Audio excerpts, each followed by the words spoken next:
So this is what I've talked about. So here, you should achieve with a special instrument. That was the first one. And then it's best to have a few goals. But economists like, well, they don't necessarily agree. So they say sometimes it is more efficient to protect the environment by distorting competition. They talk about things like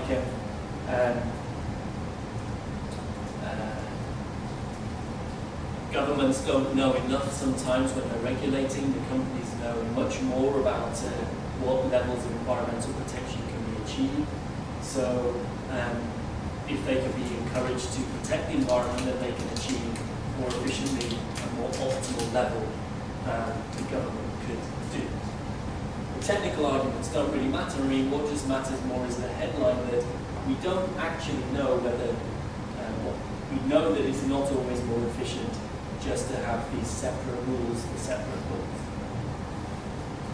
The second reason I have for not liking Professor Wish's economic arguments is a pragmatic reason.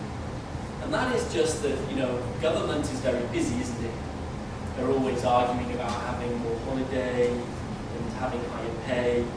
And they don't always have time to make lots of rules to help people. So they wouldn't always have time to make laws to achieve these environmental or cultural goals in specific cases. So often, the only way that these goals will be achieved is in competition or other decisions that can take account of a range of different factors. So that's the second point. It's a pragmatic argument. It's that, Professor Wish is saying, just use competition law for competition and make other laws for other goals.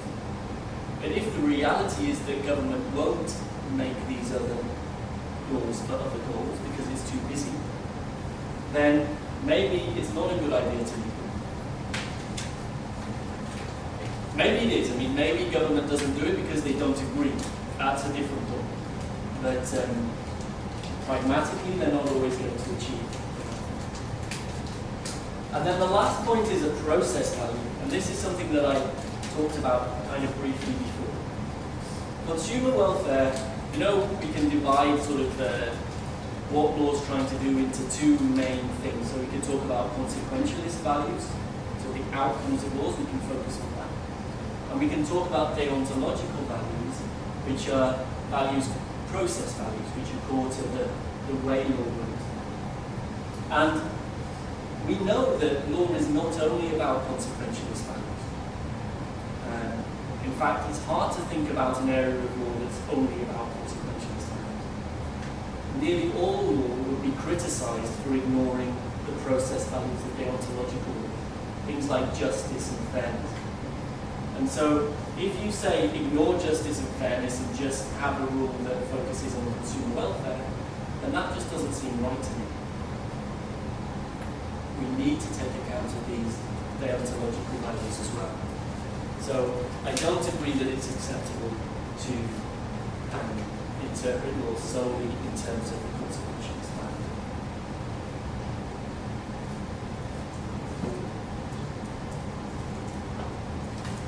Does that make sense?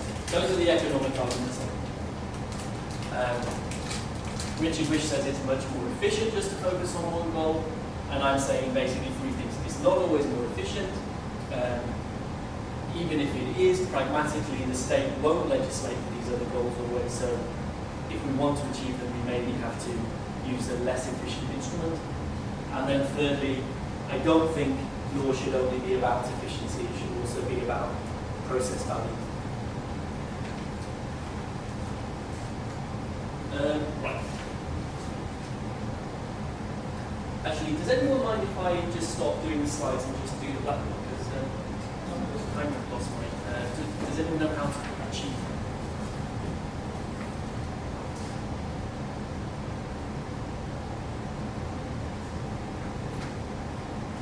Thank you very much.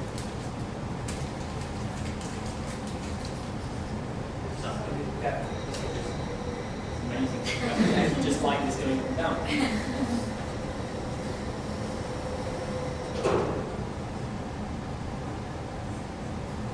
So, it's quite exciting. It done 2/3 now of the talk.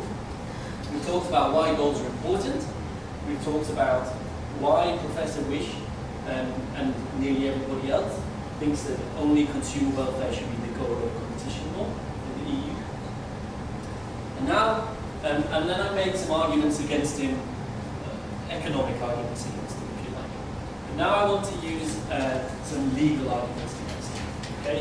And in order to do that, I have to explain to you how EU law works, okay? How we decide cases.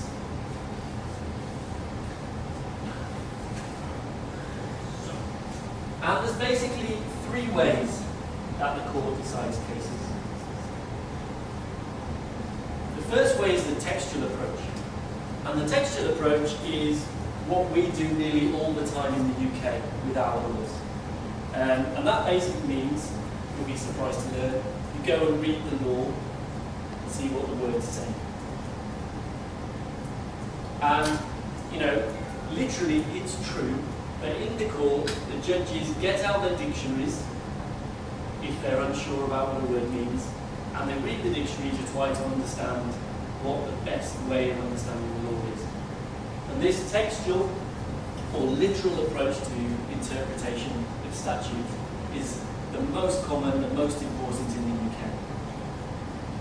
But this is not very important in the EU. And it's not very important for a really good reason.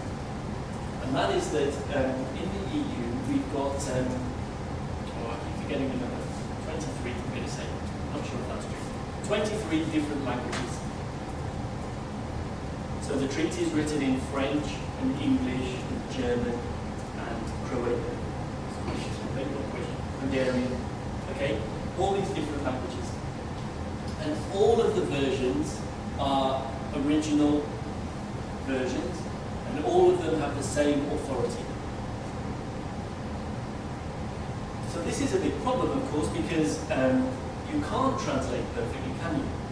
You can't translate perfectly into all these different languages and have no differences. So what you find when you compare the texts is that there are differences in the legal provisions. And as you know with your international law, the Vienna Convention doesn't put a lot of weight on textual approach to international treaties.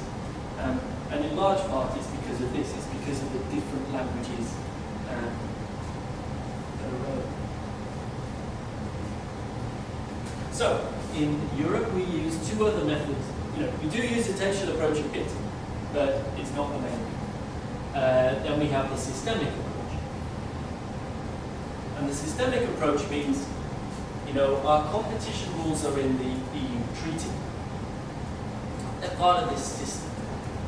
And there's lots of other things in the EU treaty. There's environmental rules, there's cultural rules. And when the Court of Justice interprets the treaty, it tries to see it as one big web of interlinked ideas. It tries to make them all fit together in a coherent order, system. So it doesn't look at just the competition provisions by themselves, it looks at everything together. It tries to see how best to make the treaty fit together.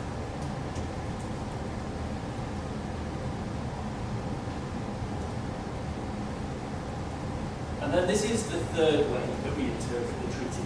It's called the teleological. That's Greek. So I'm quite excited because it means now I've basically spoken 3 languages already today in the presentation. Latin, English, and Greek. And teleological comes from the telos, or the goals of the law. And this, in the hard cases, this is the really the way the court normally uses to interpret.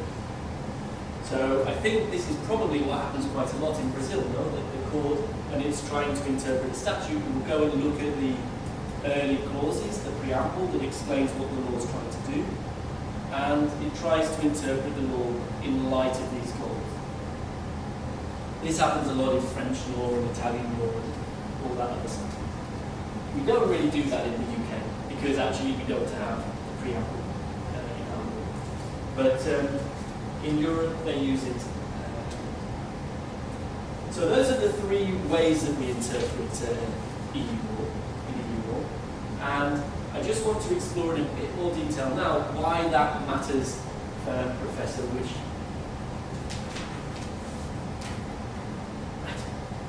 So,